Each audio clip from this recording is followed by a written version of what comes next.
Ito na ang pinakamatinding topic ngayong araw na ito. Hinahanap pa raw po ng pulisya yung orihinal na kopya ng video ng walang awang pamamaril ni Staff Sergeant Jonel Nuesca sa Maginang Gregorio sa Tarlac. Ang orihinal na video kasi ang kailangan para magamit bilang ebidensya. Nag-aalanganin din daw tumistigo ang ilang nakasaksi sa krimen. Nakatutok, live si Emil Sumangi. Emil. Mike, nananatili rito sa lock-up cell ng Paniki Municipal Police Station si Police Staff Sergeant Jonel Nuesca. Walang lumabas na commitment order kaya hindi pa siya naililipat ng kulungan. Jonel! Narito ang mga larawang ibinigay sa GMA News ng Paniki Tarlac Municipal Social Welfare Office. Nang isa lang nila sa tinatawag na psychosocial intervention at counseling ang mga menor de edad na nakakita ng barilin ng pulis na si Staff Sergeant Jonel Nuesca ang mag-inang sina Sonia at Frank Anthony Gregorio. Kasama sa maigit 10 menor de edad na sumailalim sa intervention ang mga kaanak ng mga biktima na kumukuha ng video ng pamamaril at ang dalagitang anak ng pulis na suspect. Sila po ay na-trauma at nagkaroon ng kalungkutan. Kahapon sa pagdalaw rito ni PNP Chief Debold Sinas, sinabi niyang pinaplansya na niya ang mga ihahaing ebidensya laban kay Nuesca para tiyaking hindi na ito makakalabas ng kulungan. Ayon kay Sinas, dapat orihinal na kopya ng cellphone video ang maisumite nila sa korte bilang isa sa mga ebidensya. Pero hanggang ngayon, hindi pa raw ito isinusumite sa kanila. Pati raw ang ilang nakasaksi nag-aalinlangan daw tumestigo. Kakausapin pa namin yung ibang witness doon sa video, no? Kasi yung sa video ay gagawa namin ng paraan na sana i-accept yun as an evidence. So pag na-accept yun as evidence, malakas talaga yung kaso against sa kay Police Staff Sergeant Jonel Nuesca, no? Kasi sa ngayon, hindi na-offer pa yun as evidence dahil yung kumuha at saka may-ari ng video ay parang alanganin pa. Ayon kay Mang Florentino, asawa... Okay. Eto, makinig kayo mabuti ha. Makinig kayo, ha? Kasi may mga nagagalit. Bakit kailangan pa yung original video? Okay? Katulad isang katanungan dito. Sabi niya, bullshit! Need ang original! Oh. Sabi naman ni Joey Relucio, ano pinagkaiba ng original video sa kumakalat sa SOCMED? Pareho lang pa... Ay, amang ina! Ay nako, eto lang ha, ipapaliwanag ko lang, makinig kayo mabuti. Although may nilabas akong video na paliwanag dito, okay? Makinig kayo na mabuti. Lend me your ears, everyone in the house. Okay? The police is just the tagapagpatupad. In English, they only execute the law. Okay? Anong ibig sabihin nito? Meron tayong batas na sinusundan. Hindi po ang pulis ang humahatol sa suspect o kaya doon sa kriminal. Lagi nyo tatandaan yan. Meron tayong batas na sinusunod. At ano ho ba ang sinasabi sa ating batas? Ang isang video ay acceptable lamang kung ito ay may witness at nagpresenta yung kumuha ng video at sinabi niya, kinuhanan ko yan at ako mismo ang nag-video niyan at nangyari talaga yaan. Sa madaling salita, baka kasi siniisip nyung iba si Sinas na naman ang may kasalanan. Hindi ho. Si Sinas, tinatama lamang niya yung mga kadalasang pagkakamali ng mga pulis na mga walang alam sa batas. Always remember this word, technicality. Alam nyo bang maraming kriminal ang hindi nakahatulan ng tama dahil sa salitang technicality? Ano ibig sabihin nun?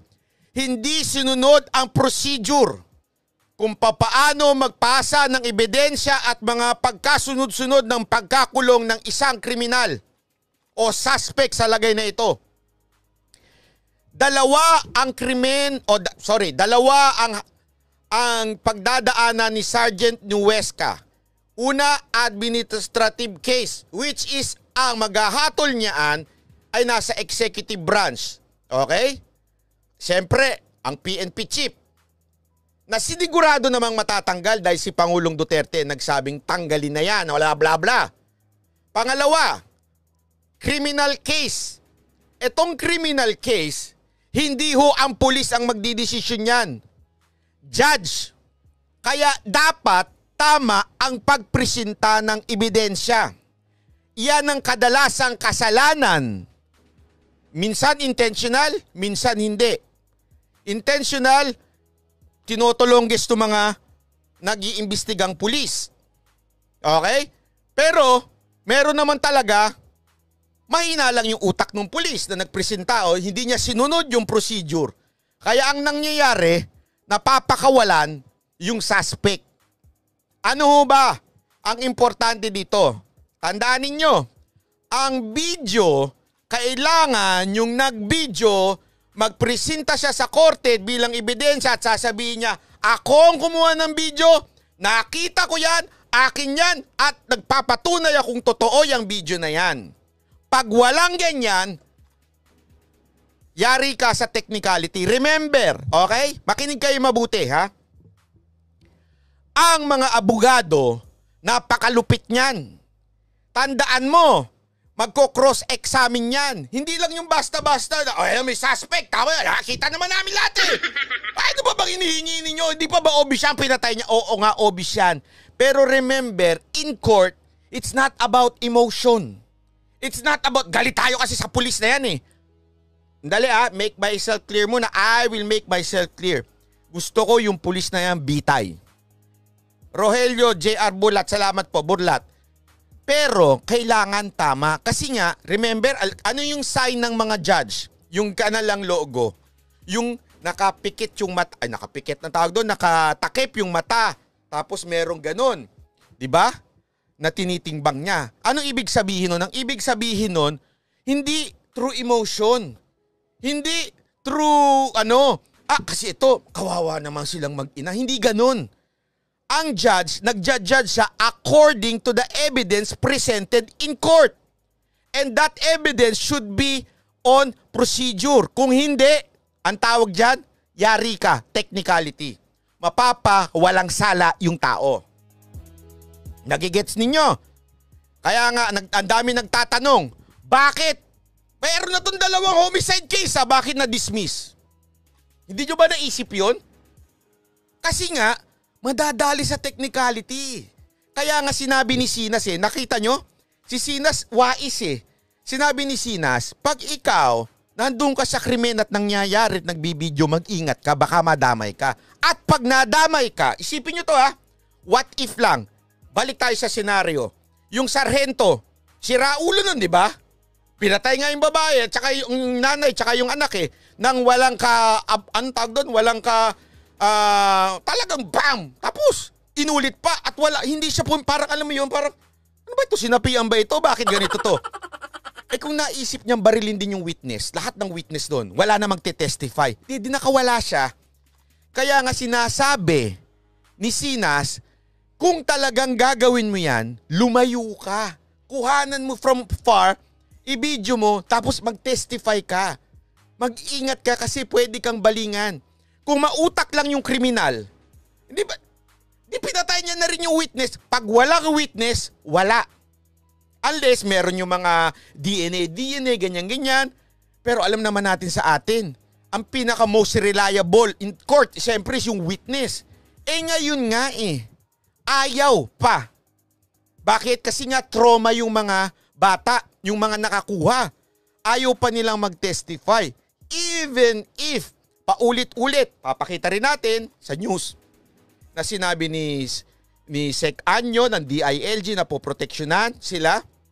Sinabi ni DOJ Secretary Guevara na papasok sila sa WPP, Witness Protection Program.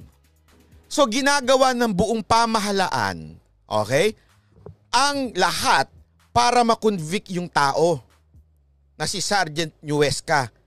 Pero dapat tama. Kasi pag hindi tama at pinresinta mo sa court, yan sasabihin ng court, nakakaawa kasi yung mag-ina kaya napatay sila Hindi pwedeng sabihin ng korte yan. Even if sometimes yung mga korte naaapektuhan ng ganyan. Pero in court, it should be tama. Bakit? Kasi remember, may lawyer din. Ang mga lawyer magagaling. May lawyer din yung suspect. So pwede niyang silipin ng lahat. Tama ba yung pagpresenta? Tama ba yung pagkuha? Tama ba yung ganito? Pag may mali dyan, sasabihin niya sa court, this is not admissible kasi mali. Patay! Gets nyo ba? Ang hirap po kasi dun sa iba sa mga Pilipino, basta nakita lang din! Wag puro emotion. We are country governed by law. Yan ang magandang tinuro sa atin ni Pangulong Duterte. We are a country governed by law. Kaya dapat ayusin natin, ipresenta natin na maayos. Kasi iniisip kagad, ito kasi ang problema. Ang problema kasi, iba sa atin, nadali rin tayo. Nadali rin tayo ng propaganda ng mga dilaw at propaganda ng mga komunista. Nasisinas masamang tao. Nasisinas tarantado. Nadali tayo dyan eh. Kaya yung perception natin, ay, si Sinas, siraulo nito eh, gago nito eh. So yung perception natin, ay, gago to. So lahat ng gagawin niya, sasabihin niya, konting, pwedeng i-twist. Sasabihin na kagad natin, hindi, mali to si Sinas, mali si Sinas. Hindi natin iniintindi kung ano ba talaga yung sinabi ni Sinas. Kaya alam nyo, ito gumawa nga ako ng video dyan eh. Tiningnan ko ng maigi lahat ng statement ni Sinas. Tapos alam nyo ginawa ko? Ni-research ko. Sabi ko, naalala ko kasi noon, sinabi sa akin yan, kung tatay ko o yung isang abogadong kaibigan ko, sabi niya, ang video, okay, hindi yan sapat bilang ebidensya kung hindi yung magbibideo ay kung hindi yung nagbideo ay magwi-witness. So ni-research ko, tiningnan ko. Okay, ganun pala yun. So tiningnan ko yung statement ni Sinas. Yun pala yung sinasabi niya.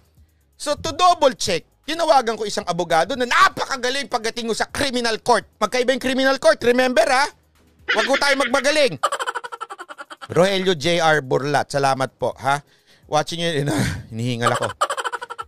Anyway, ang sinasabi doon, sabi sa akin ng abogado na yun, sa nanggangalang attorney Trixie Cruz Angeles, sabi niya sa akin, tama ka bay.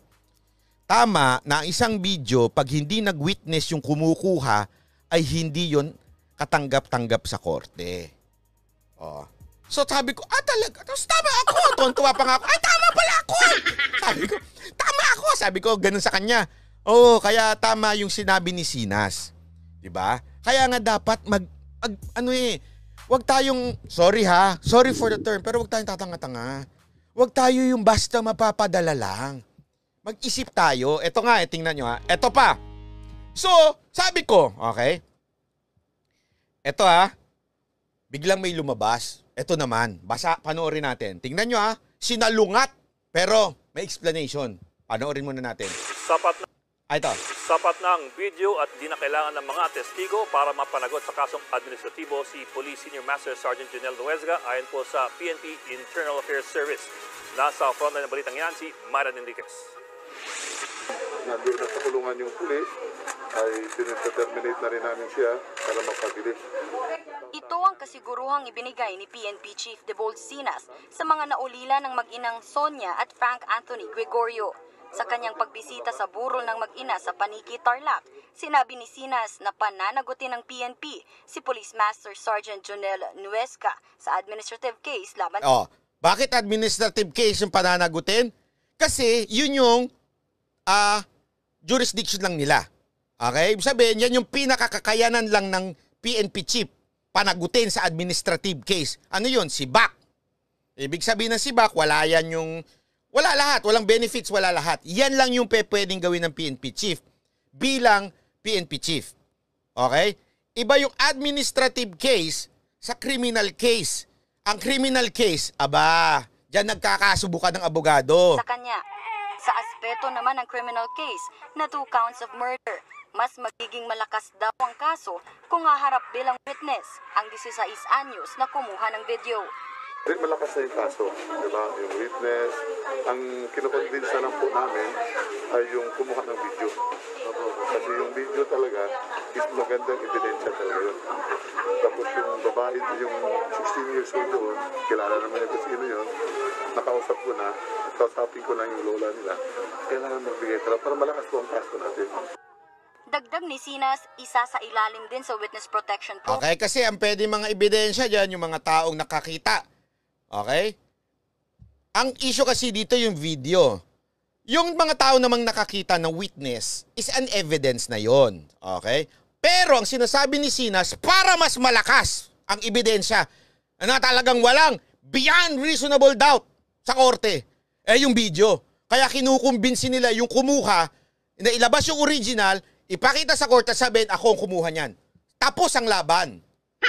Diba? Ang lahat ng mga kaanak ng pamilya Gregorio. Eto, sasagutin kita, Froggy. The PNP already said they don't need the witness. The video is proof enough. Relax ka lang. Iyan ang sasagutin ko sa'yo. Napapayag tumestigo. Importante raw kasi na may magpapatotoo na authentic ang video sa korte. Kung hindi man daw makadalo ay maaaring magpadala ng affidavit na nagpapatunay na sa kanya ang source ng video. Okay, so, di ba? Isipin nyo na, kailangan ng affidavit. Ibig sabihin, sworn affidavit na ako, akin yan, ako mismo. Ang kumuha niyan at totoong nangyari yan. O, yan. Ang tawag po dyan, the thing speaks for itself, no? O, ito yung sinasabi nito. Ito yung sabi ni Froggy. The PNP already said they don't need the witness. The video is proof enough. Ito yung sinabi niya. Relax. Okay? Sa locator na right on its own, nakita ko natin yung ebidensya yon, prima facie po ito, at pwede pong patunayan kahit ng sino man na nakapag-assert ng mga katotohanan dun po sa insidente pong ito. Kung ang PNP Internal Affairs Service ang tatanungin, di nakakailanganin pa ng testigo kung kasong administratibo ang Administratibo ha? Ang gulo kasi ng explanation dito palipat-lipat administratibo, kriminal. Ito, hindi na kailangan ng witness to administrative. Pwede. Ang PNP chief, they can say, si baka na. Pwede yon. Nasa jurisdiction ng PNP chief yon. Usapan, inaasahang sa ikatlong linggo ng Enero o pagkatapos ng 30 araw ay ilalabas na ng IAS ang kanilang rekomendasyon o dismissal sa serbisyo ni Nuesca.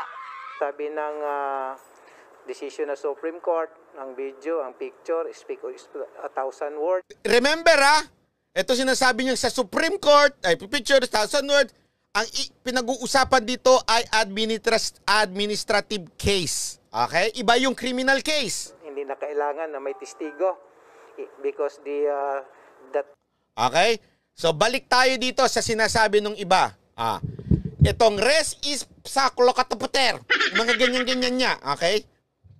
Iyan ho, tinanong ko din kay Atty. Trixie. Atty. Trixie, ano ba itong res ipsa locutor na kayo lukulukuhan na yan?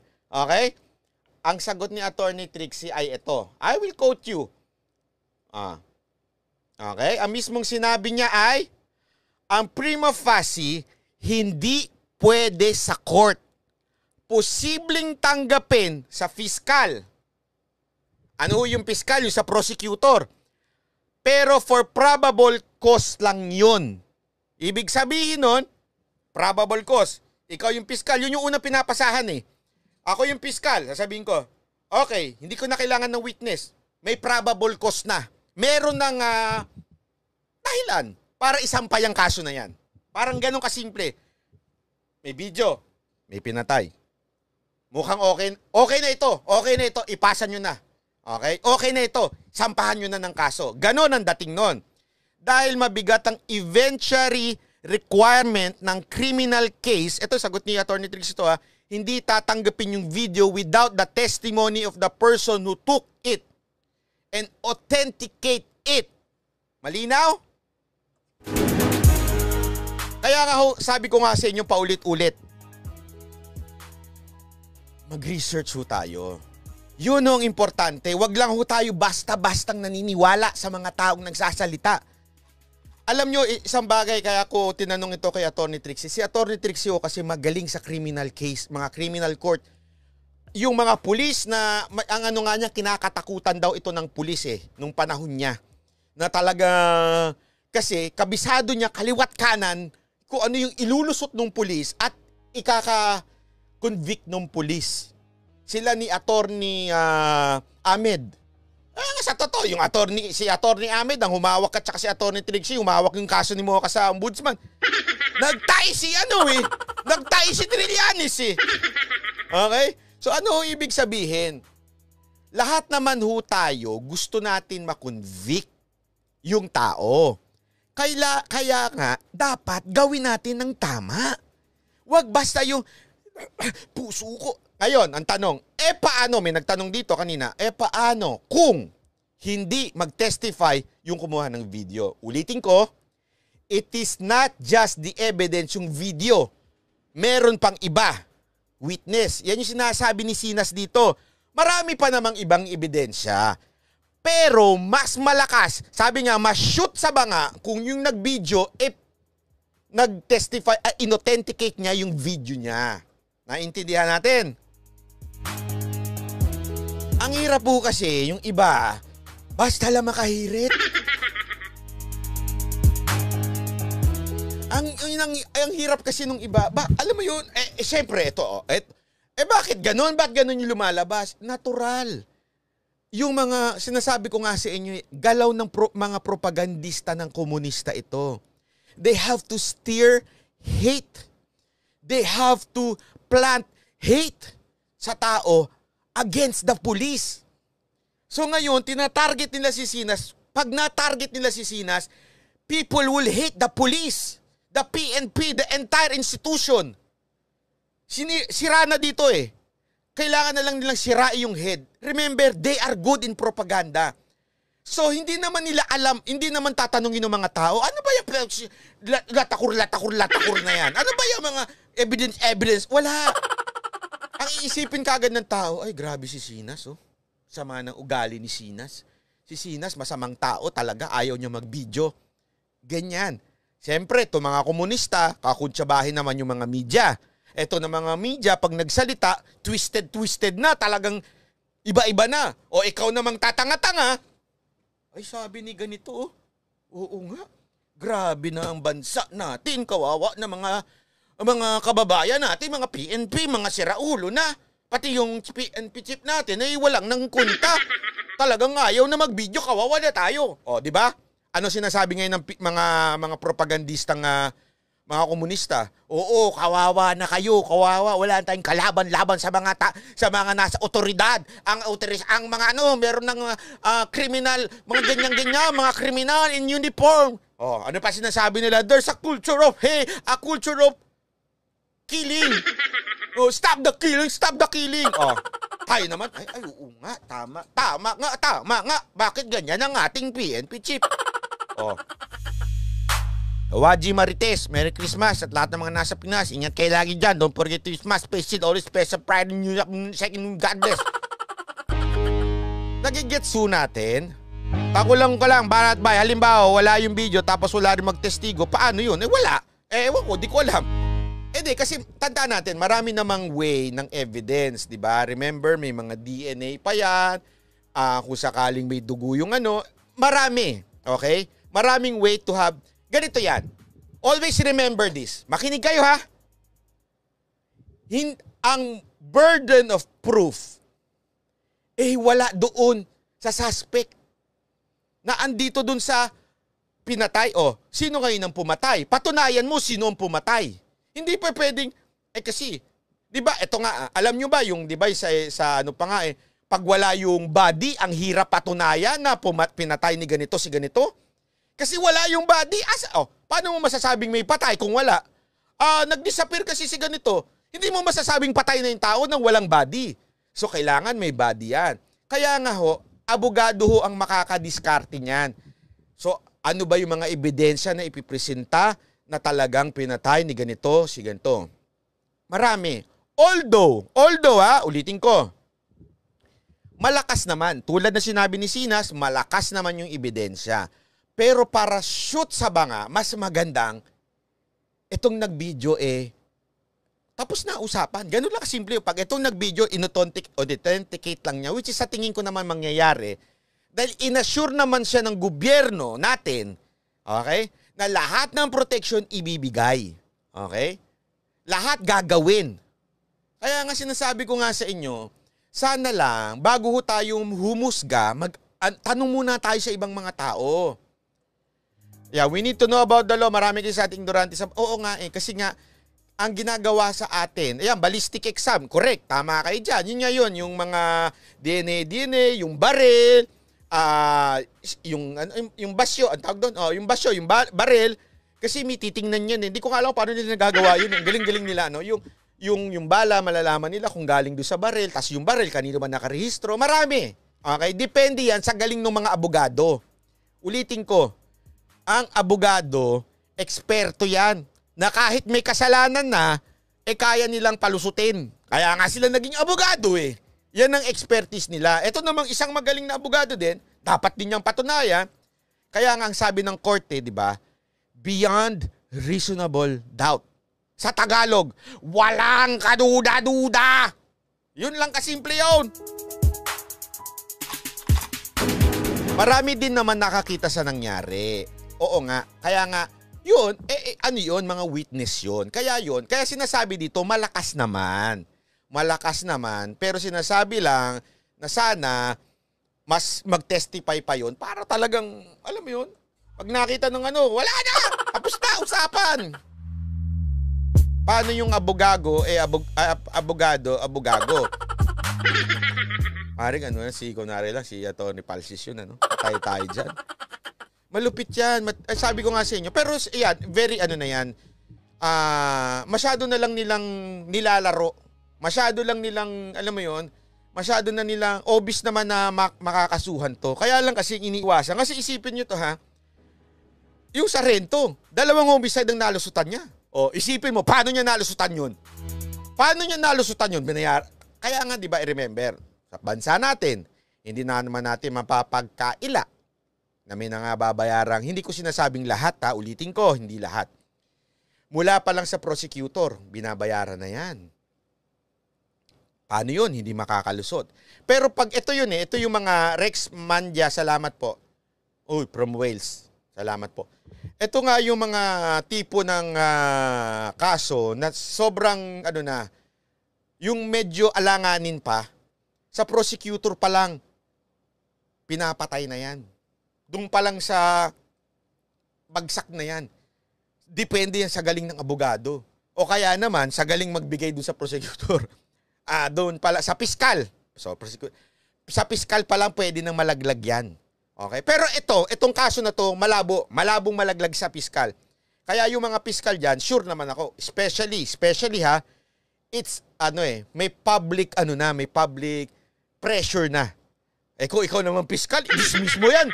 Ay, lulusubin yung piskal na yan. Sigurado. Gets nyo? Ibig sabihin, na publicly trial din. Try not, wala kitang-kita naman di ba? So, kung i-dismiss mo yan, gago ka na lang. So, sa totoo lang, wala nang lusot tong kaso na ito. Shoot na to sa banga. Kaya lang, sinasabi lang ni sana makumbinsin natin yung video, tapos, eto na, pinalaki na. Pinalaki na kagad na hindi naman niya ni Sinas na iba-video. Yan na Sinas. Hindi nyo nakikita? Hindi nyo ba nakikita na galaw ng mga pula to? Galaw nila to para mawala yung tiwala sa PNP. Sabi ko nga, sige, wala tiwala. Wala na kami tiwala sa PNP. Sino yung kayo mga NPA? Kayo na lang magbulo sa amin? Mga baliw pala kayo. Diba? Ito, sabi ko nga sa inyo, ito, as in, na ito konti na lang Siguro, hinga mo na lang yan, shoot na sa banga yan Ganun ka na lang. Shoot na sa banga. Sure na ito. Pinalalaki lang nung iba. Para nga, pag-awayan, ito tinan nyo, hindi nyo napansin Hindi nila nakuha yung propaganda nila na si Pangulong Duterte sinabihan ang mga tao, ang mga pulis na patay ng mga inosente. Hindi nila nakuha yung propaganda na yun Kasi sino ba naman tanga? Kahit Pilipino masasabing wala naman sinabi si Pangulong Duterte na patay ng mga inosente. Ang sinabi niya, pag naglumaban, yung mga drug pusher, yung mga tsaka nyo barilin. Lumaban na kayo bago kayo maunahan. Yun na sinabi niyang malinaw. If you destroy my country, I will kill you. Yan ang mga statement niya. Hindi nakuha. So next propaganda. Tanggalin na natin yan. Next propaganda, si Sinas naman. Sinas naman ang dalihin natin. Si Sinas din, minsan pag nagpaliwanag at saka pag alam mo yung sumagot, hindi siya yung, kasi ewan ko, dahil ba siguro, sabi nung iba, dahil daw sa Bisaya siya, hindi niya ma-express ng diretso. Siyempre, yung mga tao naman na puso ang ginagamit, ang gusto nila marinig kay Sinas, dapat ang sinabi ni Sinas, patay na yan si ano. Hindi naman ganun pwede. PNP chief yan, sasabihin niya, dapat mamatay na yan. Hindi ganun. Ano to? Hindi ko sinabi niyang ganun, pwede pa siyang madali doon. Ano? Isipin niyo na lang. Pag sinabi niya yon, dapat siya makulong yan at mamatay, mabulok at mamatay yan sa bilibid. Biglang namatay. Ano? Sasabihin si Sinas ang may dahilan. Di ba? Ang ibig kong sabihin, Sinas has to stay in the neutral. Okay? Para hindi siya mapagbintangan ng kung kung may mangyari dyan sa kulungan, which is very possible. Yan ang very possible. Kasi tandaan nyo, bullshit ang tao sa kanya dyan sa sarhento na yan. Kung may nangyari dyan, diyari to si Sinas pag nagsalita na siya, dapat wala na yan. Dapat tapusin na yan, di ba? Kaya nga dapat neutral lang siya. Tama lang yung ginagawa niya. Ang problema, yung iba sa atin, pinaapoy tayo ng mga propagandista Sige, ano yan? Tingnan mo si Sinas, ayaw kayong pa-video. Talagang inaabuso ng PNP ang mga Pilipino, inaabuso ng PNP, ang mga hayop ang PNP. Halatang halata. Hindi nyo ewan ko. Kung kayo hindi nyo nakahalata, ewan ko na lang. Ang hina ng ng discerning power ninyo. Halatang halata na ang gumagalaw dito mga komunista.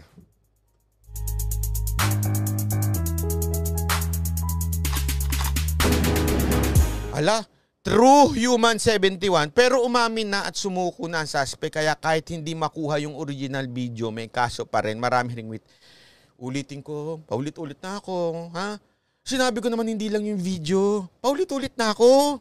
Huwag niyo makinig naman na mabuti. Sinabi kong hindi lang naman yung video, ang daming ebidensya pa.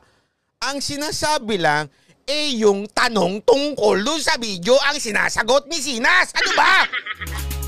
Paulit-ulit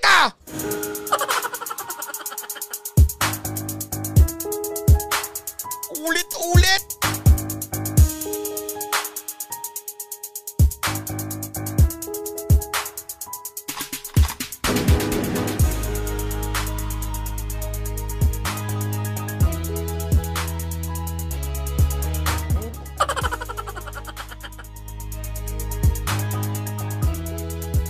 Si Oliver Nolasco. Administrative case, no need video. Kanina ko pa pinaulit-ulit yan, ha? Mag-commercial lang nga muna tayo. Pinaiinit niyo ulo ko, Pasok mo ka, girls, para sumaya-saya naman.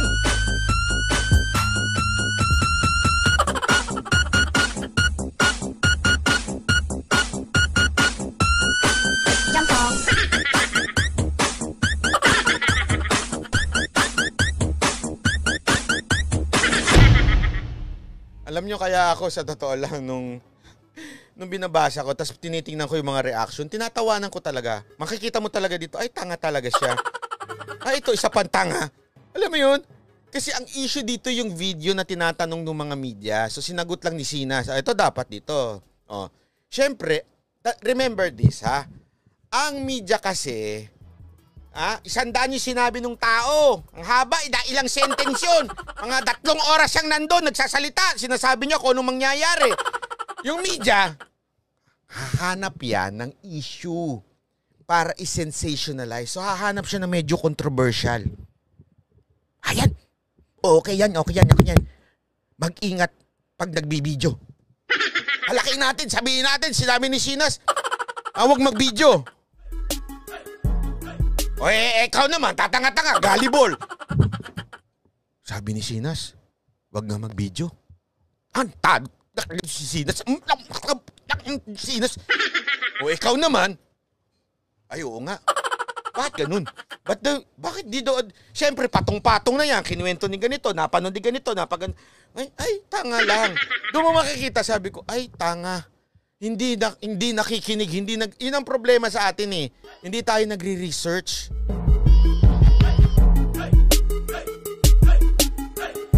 research din pag may time. Ano magandang gawin? Wala, shoot na sa bangayan. Huwag nyo nang, alam nyo, eto, huwag nyo nang pag-aksaya ng panahon, shoot na sa bangayan. Bakit? Sinabi na ni Pangulong Duterte. Galit na si Pangulong Duterte. Sa tingin ninyo, yun lang. Huwag nyo nang intindihin yan, pinalalaki lang yan ng mga dilaw at pinalalaki lang yan ng mga pula. Actually, hindi yung mga dilaw. Yung mga dilaw, tanga lang talaga. Nakikisakay lang sila. Ang nagpapalaki niyan yung mga pula. Yan o talaga nagpapalaki niyan, itong mga pulahan na ito. Kasi kailangan nila Kailangan nila yung magalit ang mga tao sa PNP. Kasi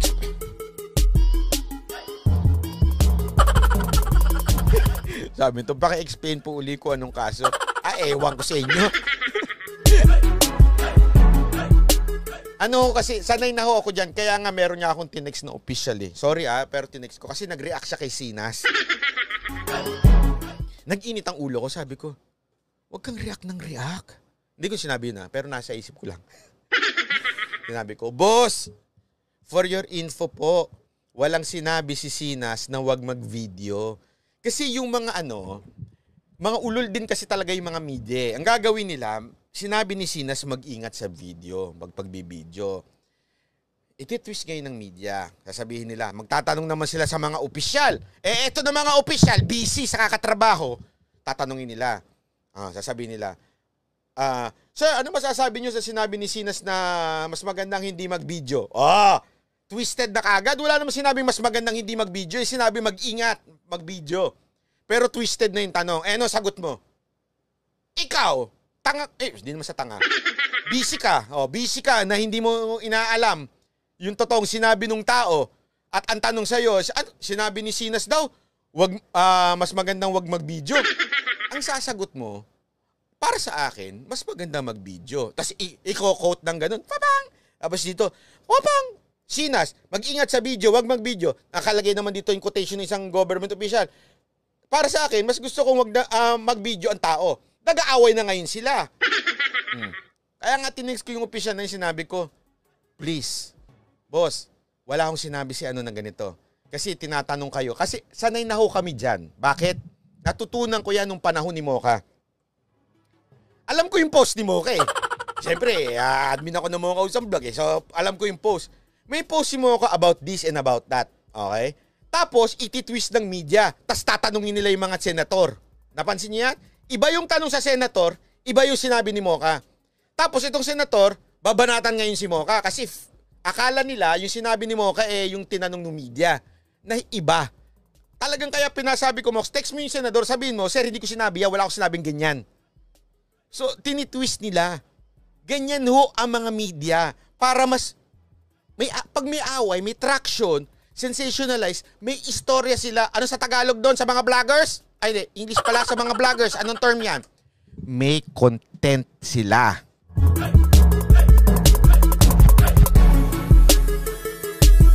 Gets ninyo? Ang mga vloggers kailangan ng content. Kaya lahat ng gimmick ginagawa. As in, mag-aaway, ipapatulpo, ganito-ganito. Ang media ganyan din. Kailangan nila ng news. Kaya lahat ng gagawin nila para i-sensationalize ang mga bagay-bagay, palakihin ang sinabi, para mag-react ang tao, magalit ang tao, may topic sila, may news sila, may content ngayon sila. Parang ako, ito, may content ako. Ganun lang kasimple ang buhay. Hindi nyo ba nakikita? Content lang yan. Bakit pag may content? Anatot, maraming salamat. Merry Christmas. High blood ka na naman. Eto, isipin nyo na lang to, ha? Kayong nanunood, pag nanunood kayo at mainit ang topic, views yan. Ang laki ng pera dyan. Isipin nyo na lang yung mga nag-news o yung mga news agency. Meron na silang live. Ilan ang nanonood sa kanila at that live, as in 20,000, 30,000. Tapos, syempre may ad yan. Tapos, ikakat pa nila yan. May news na nga sila, ikakat pa nila, manunood pa ang tao, controversial, yung topic pa lang nila, yung headline pa lang nila, Sinas, ganito, ganyan ga video. O ikaw naman, nanonood ka ng YouTube, mapanood nga. Sinuod ka naman, o content yun, may views, may kita na sila doon. Sabi ko sa inyo, pera-pera ang tawag dyan. Content. Bakit ba iba nagmamadali? Gusto ko explain pa. Bakit ba? Kayo talaga.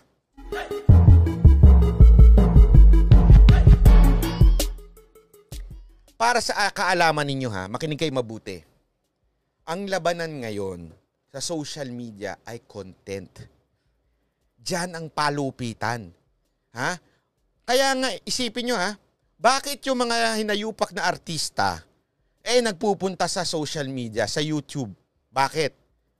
Mas malaki ho kasi ang kita sa YouTube kung may content ka. Pero, minsan, matetempt ka talaga na gawin ng lahat ng content para kumita. Totoo, wala akong biro sa mga vloggers. Yan iniisip, paano ba ako babangga ko yung kotse ko para may content ako. Totoo yan. Sabi ko sa inyo, they would think their best para magkaroon ng content. Para, same thing with the news. They have to do it. They have to have an issue para maraming manood. Pera yan. Aside from, may mga komunista sa loob ng media.